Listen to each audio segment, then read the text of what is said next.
अस्सलामु अलैकुम वरहमतुल्लाहि वबरकातुह। मैं मुफ्ती मोहम्मद जमाल कासमी आप हजरात के सामने एक अहम पैगाम लेकर आया हूँ। अकाबिरीन उड़ीसा और ख़ास तौर पर मेरे बुजुर्गवार वालिद मोहतरम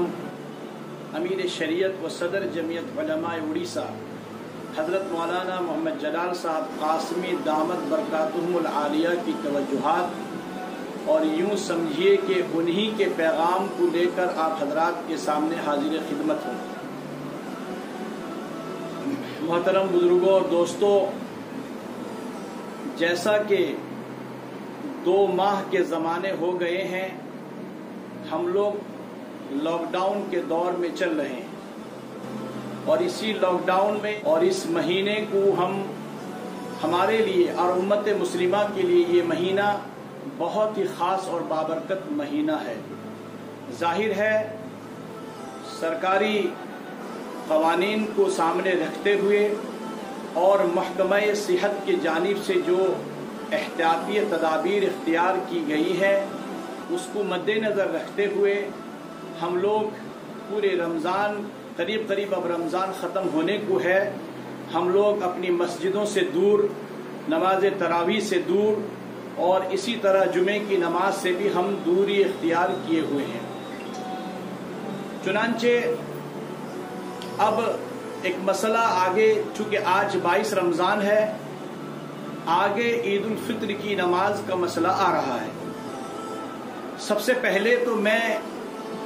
ईद उल फित्र में जो हमारी ख़रीदारी शॉपिंग होती है उस सिलसिले में मैं बड़े मुअद्दिबाना और बड़े ही अदब व एहतराम के साथ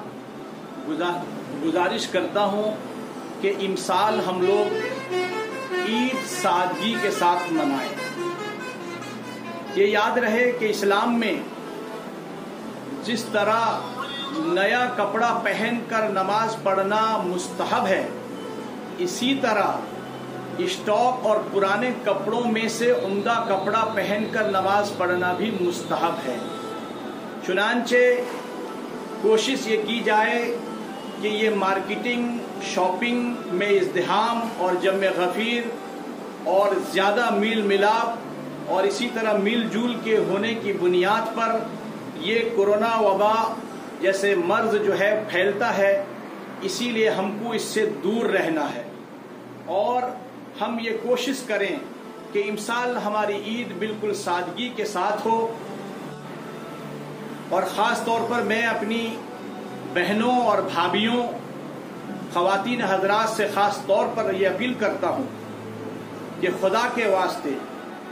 बेहयाई और बेपर्दगी का मुजाहिरा न फरमाएं और इमसाल मार्केट और शॉपिंग को ये अलग बात है कि कुछ कंडीशन और शराइतों के साथ में मार्केटें खुल गई हैं, तो इसका हरगिज़ मतलब ये नहीं है कि जिस तरह इससे पहले हम मार्केटिंग कर रहे थे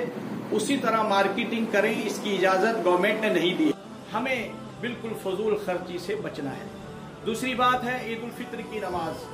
अभी आज 16 मई है और कल 17 मई, शायद 18 मई के बाद जो लॉकडाउन 4 में हम दाखिल हो रहे हैं उसमें पता नहीं किस तरह की सहूलियात होगी, हमें नहीं मालूम कि ईद उल फित्र की नमाज कैसी होगी। बहरहाल अगर ईद उल फित्र की नमाज इसी लॉकडाउन के ज़माने में आ रही है तो हमें यहाँ पर 2 चीज़ों को इख्तियार करनी है। हमें ये समझना है कि लॉकडाउन की वजह से हिंदुस्तान को 3 जोन पर तकसीम किया गया है। एक ग्रीन जोन है और एक ऑरेंज जोन है। ग्रीन जोन और ऑरेंज जोन में कुछ नरमी बरती गई है और कुछ छुटकारा दिया गया है, जिसमें से 20 आदमी एक जगह जमा हो सकते हैं फासला दर फासला रहकर। इसी तरह 50 आदमी के मुश्तमिल एक शादी में शिरकत हो सकते हैं। इस तरह की कुछ छूट हैं। लिहाजा उन जगहों में जहां पर ग्रीन और ऑरेंज जोन है वहां पर मैं हमारे नौजवान तबका और ख़ास तौर पर दानिश्वरान कौम मिल्लत और जो लोग सियासी और दुनियावी उमूर पर अबूर हासिल रखते हैं, मैं उनसे गुजारिश करता हूँ कि वो हजरात अपने इलाके और ख़ास तौर पर ज़िला इंतज़ामिया اور علاقے کے سرپنچ اور اسی طرح تھانہ انچارج سے جا کر ایک درخواست پیش کریں اور ملاقات کریں کہ ہمیں عید الفطر کی نماز صبح جو زیادہ سے زیادہ 20 منٹ کا وقت لگتا ہے، ہم اپنے ذمہ داری میں یعنی فاصلے کے ساتھ اور احتیاطی تدابیر کے ساتھ ہم نماز پڑھیں گے، اس کی ذمہ داری لیتے ہوئے درخواست دی جائے۔ ممکن ہے کہ وہ حضرات اگر اجازت دیتے ہیں تو پھر ہم اپنی اپنی مسجدوں میں اور اسی طرح کسی فیلڈ میں جا کر یا پھر کوئی شادی خانوں میں اور اسی طرح کوئی اسکول وغیرہ میں جہاں جو جگہ خالی ہو وہاں پر 20 حضرات اور فاصلہ در فاصلہ ہو کر نماز ادا کر سکتے ہیں۔ اور اگر یہاں یا پھر جہاں پر ریڈ زون ہے اور پھر یہ گرین زون اور اورنج زون میں جب آپ کو اجازت نہیں مل رہی ہے تو ایسے موقع پہ جس طرح ہم جمعے کی نماز یعنی کہ گھر میں جماعت کے ساتھ نماز ادا کر رہے ہیں اور آج تک کرتے آ رہے ہیں، اسی طرح ہم عید الفطر کی بھی نماز ادا کریں۔ چنانچہ عید الفطر کی نماز بھی بالکل اسی طرح ہے، یعنی جس طرح جہاں جمعے کی نماز ہو سکتی ہے وہاں عید الفطر کی نماز بھی ہو سکتی ہے۔ 4 آدمی کی ضرورت ہے، 3 آدمی مقتدی ہوں اور 1 آدمی یعنی امام بن کر عید الفطر کی نماز پڑھا سکتا ہے اور ہم پڑھ سکتے ہیں، گھروں میں ادا کر سکتے ہیں۔ اس کے طریقے جو خطبے ہیں اور اسی طرح اس کے 6 تکبیر جو زائد ہیں، اس سلسلے میں اپنے مقامی علماء کرام سے آپ رابطہ کریں اور پھر ان سے آپ لوگ نماز کے طریقے سیکھ کر اور نماز اپنے اپنے گھروں میں پڑھیں اور پڑھانے کی کوشش کریں۔ یاد رکھیں، اور اگر عید الفطر کی نماز ہمیں مسجد میں نہیں ملتی ہے یا گھروں میں ہم جماعت کے ساتھ 4 آدمی سے کم لوگ ہیں، ہم نماز جماعت کے ساتھ ادا نہیں کر سکتے ہیں، تو پھر ہم اپنے گھروں میں